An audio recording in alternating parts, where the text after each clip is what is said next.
Hi everyone, it's Ethan from Ready for Leisure Studios, and today I'm making this video to explain everything that's going to be happening with Roblox Thomas Land, what you expect to see, the rules, how to operate rides, trains, etc. So to start with, I'm going to tell you about what to expect on the game. So when you spawn in, you'll spawn at the gate that have Ready for Leisure Resort written on them. And then you'll see Thomas Land straight away. You just go through the entrance. For people who are expecting to just jump over the wall instead of using the actual entrance, restrictions have been put in place so that can't happen. So they are invisible walls around all the fences, like low heighted fences, so no one can jump off or jump over, into the area instead of using the actual entrance, so everyone has to use the actual entrance.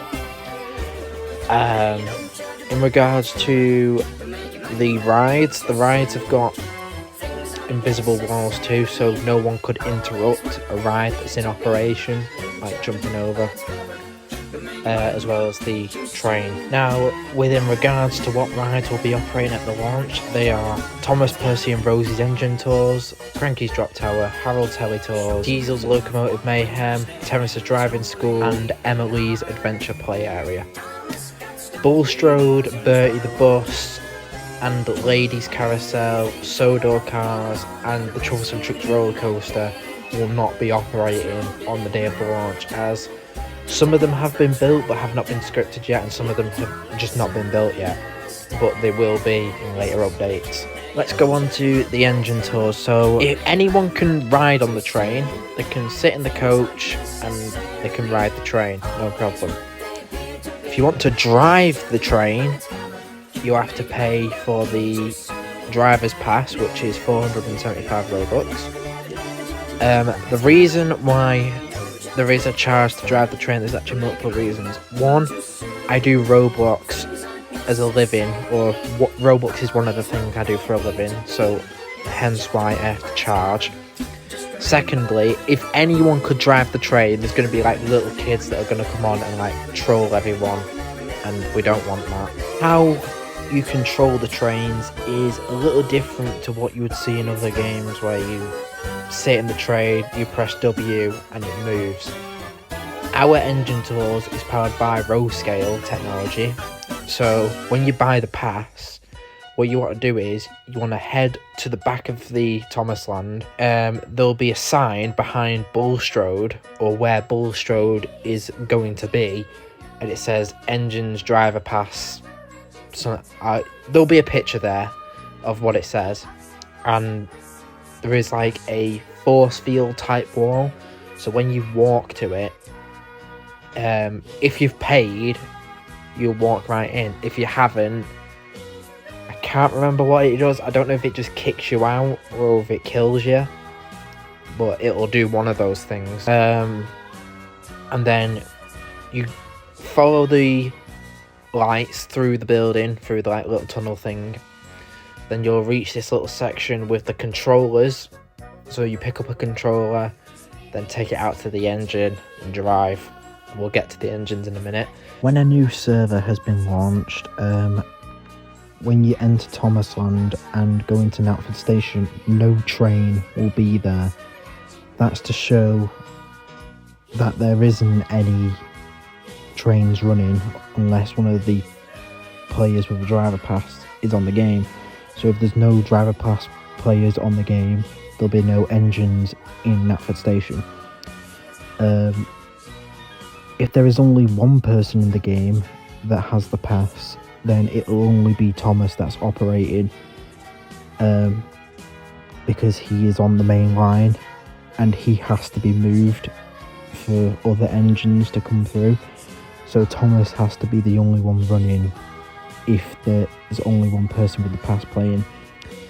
If there's more than one person, then hey, you can drive Percy or Rosie.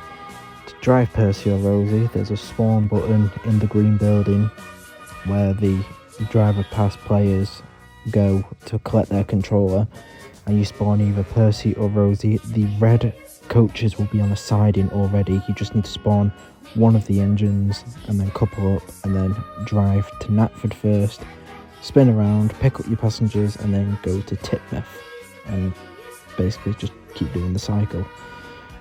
If you are tired of driving, if it's Thomas, then you'll have to see if someone can take over for you. If it's Rosie or Percy, then you can just take them back to the engine shed and then flip the switch on the sidings and then no other engine can crash. Now, when running the engine tours, teamwork is a key thing when running the engine tours, because you've got 2 trains running, but the layout isn't a full loop, and there's lots of sidings to deal with, and points, and turntables, so teamwork and the game chat are very needed for when operating the engine tours. So say at one end, say at Knapford you've got Thomas, and at Titmouth you've got Percy, but you don't know if you're going to crash into one of them. So when the drivers of each engine are turning around on the turntable and coupling back up the other way, the driver at the other end should message the driver and say, "Are you ready?" And then if they say no, you wait, and if they say yes, you set off.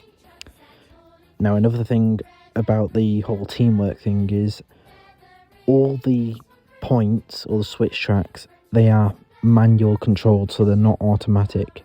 I plan to make them automatic in the future, but because this game is coming out like tomorrow,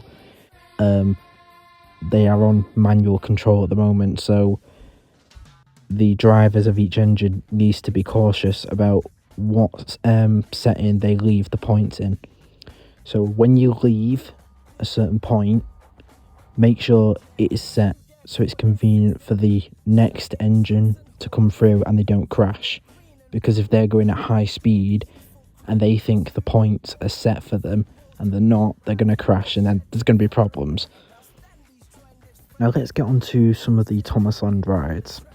So Cranky's Drop Tower operates by himself. He just goes up and down constantly, so no one needs to operate him.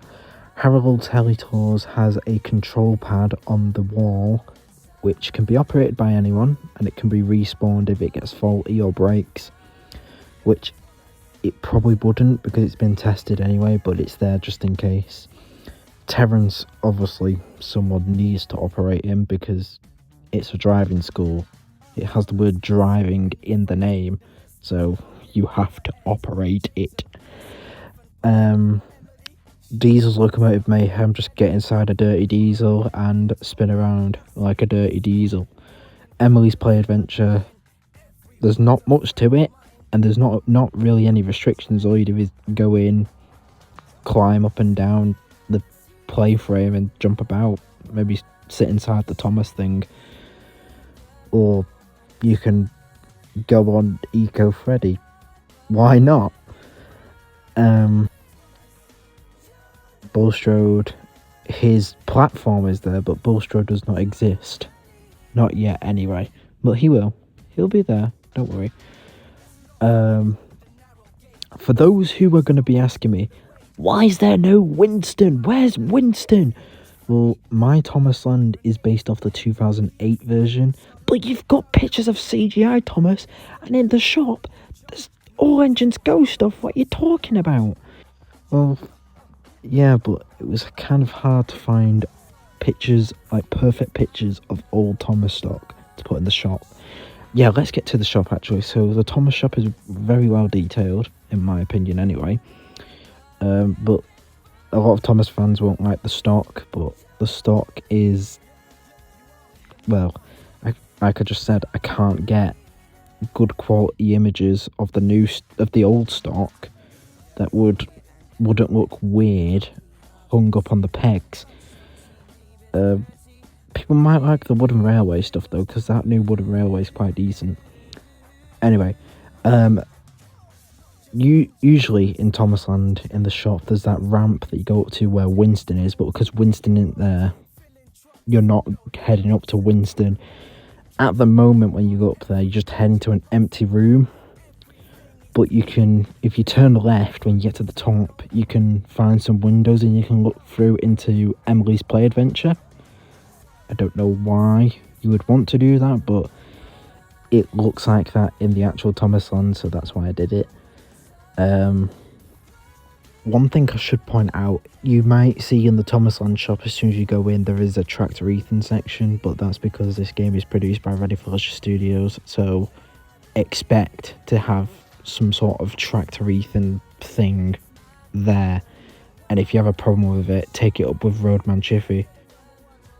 But I'd advise you not to, because it'll come to your house and, well, let's just say his face will be the last face you ever see. Okay, that's a joke. I mean, if you lived in the Tractor Ethan universe, that would be your fate, but you live in the real world, so you're fine. Physically, anyway. Let's get to rules. Rules is a big thing in all Ready for Leisure Studios games. It has been since the first Clawford back in 2020, and it is going to be the same thing in Thomas Land. So, one thing that I did mention before, that there is invisible walls, so people cannot just jump onto the train tracks and stand in front of the trains, because we had a few incidents in some of my older games when I had a Thomas train in my game. We had a few instances where this one kid called Elijah, I don't know the name,